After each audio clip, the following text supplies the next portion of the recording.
Are you ready for Dr. Seuss Storytime, my friend? Stick around and we'll play a fun game at the end. Gather around, everyone. You too, silly goose. It's time to read Horton Hears a Who by Dr. Seuss. On the 15th of May, in the jungle of Newell, in the heat of the day, in the cool of the pool, he was splashing, enjoying the jungle's great joys, when Horton the elephant heard a small noise. So Horton stopped splashing. He looked toward the sound. "That's funny," thought Horton. "There's no one around."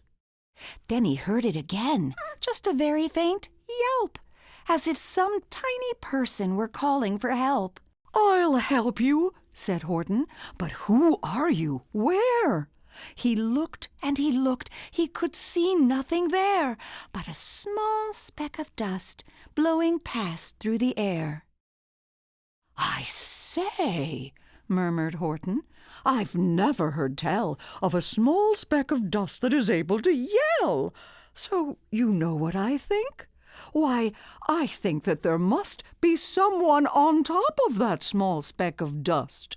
Some sort of a creature of very small size, too small to be seen by an elephant's eyes. Some poor little person who's shaking with fear that he'll blow in the pool. He has no way to steer.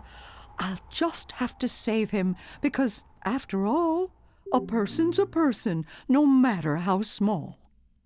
So, gently and using the greatest of care, the elephant stretched his great trunk through the air, and he lifted the dust speck and carried it over and placed it down safe on a very soft clover. "Humph!" humphed a voice. 'Twas a sour kangaroo, and the young kangaroo in her pouch said, "Humph!" too. "Why, that speck is as small as the head of a pin. A person on that? Why, there never has been." "Believe me," said Horton, "I tell you sincerely, my ears are quite keen, and I heard him quite clearly. I know there's a person down there, and what's more, quite likely there's two, even three, even four. Quite likely a family, for all that we know. A family with children just starting to grow. So please," Horton said, "as a favor to me, try not to disturb them. Just please let them be." "I think you're a fool," laughed the sour kangaroo. And the young kangaroo in her pouch said, "Me too. You're the biggest blame fool in the jungle of Newell." And the kangaroos plunged in the cool of the pool. "Oh, what terrible splashing!" The elephant frowned. "I can't let my very small persons get drowned. I've got to protect them. I'm bigger than they." So he plucked up the clover and hustled away. Through the high jungle treetops, the news quickly spread. "He talks to a dust speck. He's out of his head. Just look at him walk with that speck on that flower."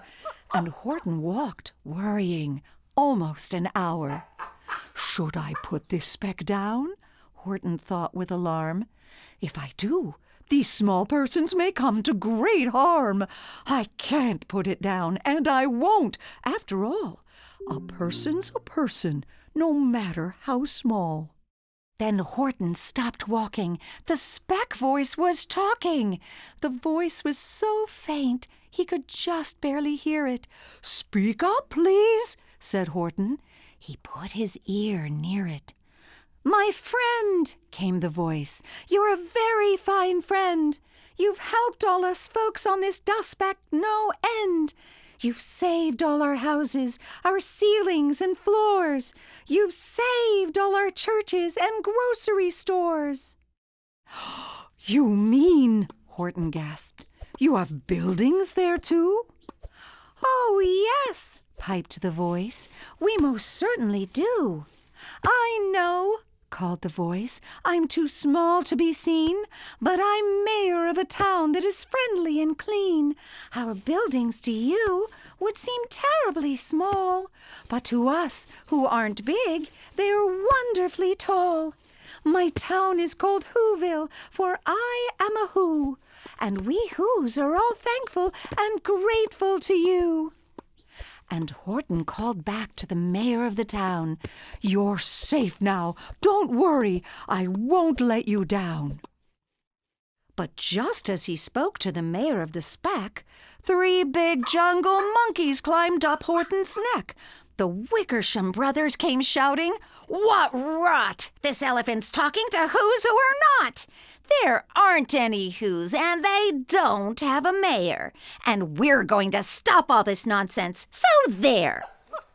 They snatched Horton's clover. They carried it off to a black-bottomed eagle named Vladikoff, a mighty strong eagle of very swift wing. And they said, "Will you kindly get rid of this thing?" And before the poor elephant even could speak, that eagle flew off with the flower in his beak. All that late afternoon and far into the night, that black-bottomed bird flapped his wings in fast flight, while Horton chased after, with groans, over stones that tattered his toenails and battered his bones, and begged, "Please don't harm all my little folks who have as much right to live as us bigger folks do." But far, far beyond him, that eagle kept flapping, and over his shoulder called back, "Quit your yapping! I'll fly the night through. I'm a bird. I don't mind it. And I'll hide this tomorrow where you'll never find it." And at 6:56 the next morning he did it. It sure was a terrible place that he hid it. He let that small clover drop somewhere inside of a great patch of clovers, 100 miles wide. "Find that," sneered the bird, "but I think you will fail." And he left with a flip of his black-bottomed tail. "I'll find it!" cried Horton. "I'll find it or bust! I shall find my friends on my small speck of dust."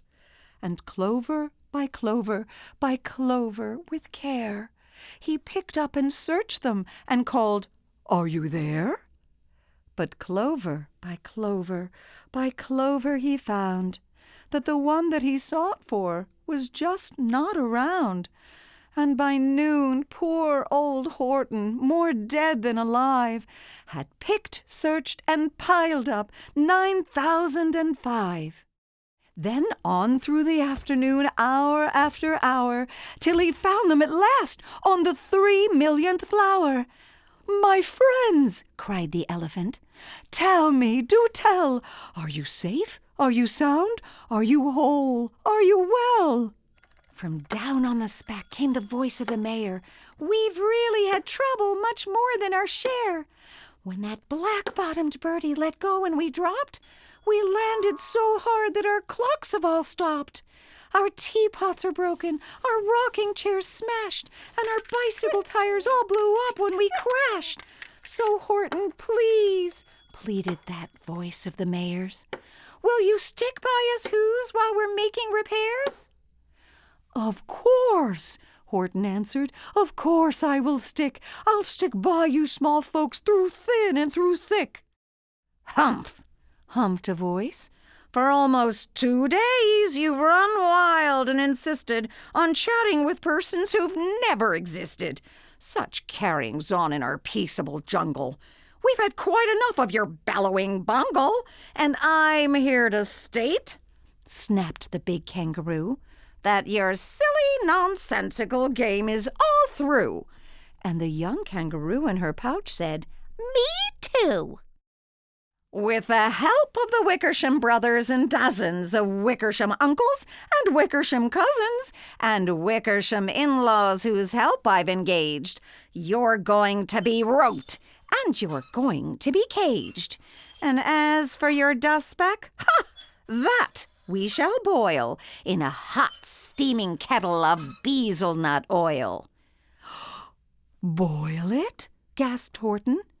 "Oh, that you can't do. It's all full of persons. They'll prove it to you." "Mr. Mayor, Mr. Mayor," Horton called. "Mr. Mayor, you've got to prove now that you really are there. So call a big meeting, get everyone out, make every who holler, make every who shout, make every who scream. If you don't, every who is going to end up in a hazelnut stew." And down on the dust speck, the scared little mayor quick called a big meeting in Whoville town square, and his people cried loudly. They cried out in fear, "We are here! We are here! We are here! We are here!" The elephant smiled. "That was clear as a bell. You kangaroos surely heard that very well." "All I heard," snapped the big kangaroo, "was the breeze and the faint sound of wind through the far distant trees. I heard no small voices, and you didn't either." And the young kangaroo in her pouch said, "Me neither." "Grab him," they shouted, "and cage the big dope. Lasso his stomach with 10 miles of rope. Tie the nuts tight so he'll never shake loose. Then dunk that dumb speck in the hazelnut juice." Horton fought back with great vigor and vim, but the Wickersham gang was too many for him. They beat him, they mauled him, they started to haul him into his cage, but he managed to call to the mayor, "Don't give up, I believe in you all. A person's a person, no matter how small. And you very small persons will not have to die if you make yourselves heard. So come on now and try." The mayor grabbed a tom-tom. He started to smack it, and all over Whoville they whooped up a racket. They rattled tin kettles, they beat on brass pans, on garbage pail tops and old cranberry cans. They blew on bazookas and blasted great toots, on clarinets, oompas and boompas and flutes. Great gusts of loud racket rang high through the air. They rattled and shook the whole sky, and the mayor called up through the howling mad hullabaloo, "Hey, Horton, how's this? Is our sound coming through?" And Horton called back, "I can hear you just fine, but the kangaroo's ears aren't as strong quite as mine. They don't hear a thing. Are you sure all your boys are doing their best? Are they all making noise? Are you sure every who down in Whoville is working? Quick, look through your town. Is there anyone shirking?" Through the town rushed the mayor from the east to the west, but everyone seemed to be doing his best.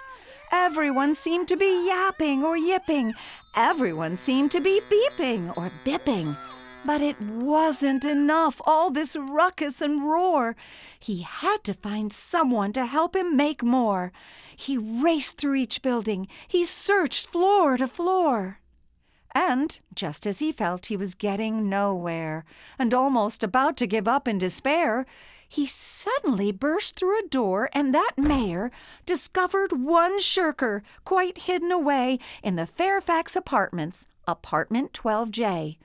A very small shirker named Jojo was standing, just standing, and bouncing a yo-yo, not making a sound, not a yip, not a chirp. And the mayor rushed inside and he grabbed the young twerp. And he climbed with the lad up the Eiffelberg Tower. "This," cried the mayor, "is your town's darkest hour. The time for all who's who have blood that is red to come to the aid of their country," he said. "We've got to make noises in greater amounts, so open your mouth, lad, for every voice counts." Thus he spoke as he climbed. When they got to the top, the lad cleared his throat and he shouted out, "Yop!" And that yop, that one small extra yop, put it over. Finally, at last, from that speck on that clover, their voices were heard. They rang out clear and clean, and the elephant smiled. "Do you see what I mean? They've proved they are persons, no matter how small, and their whole world was saved by the smallest of all." How true! Yes, how true! Said the big kangaroo. And from now on, you know what I'm planning to do? From now on, I'm going to protect them with you. And the young kangaroo in her pouch said, Me too! From sun in the summer, from rain when it's fallish, I'm going to protect them, no matter how smallish. Isn't reading fun? It's great to do. Now let's play a game or two. I spy a bicycle. How about you? Now, where's the broom? Held by a who? You found it! We're almost done. Where's the broken skate with the little one? You did a great job. Our story's all done. Click the next video and we'll have some more fun.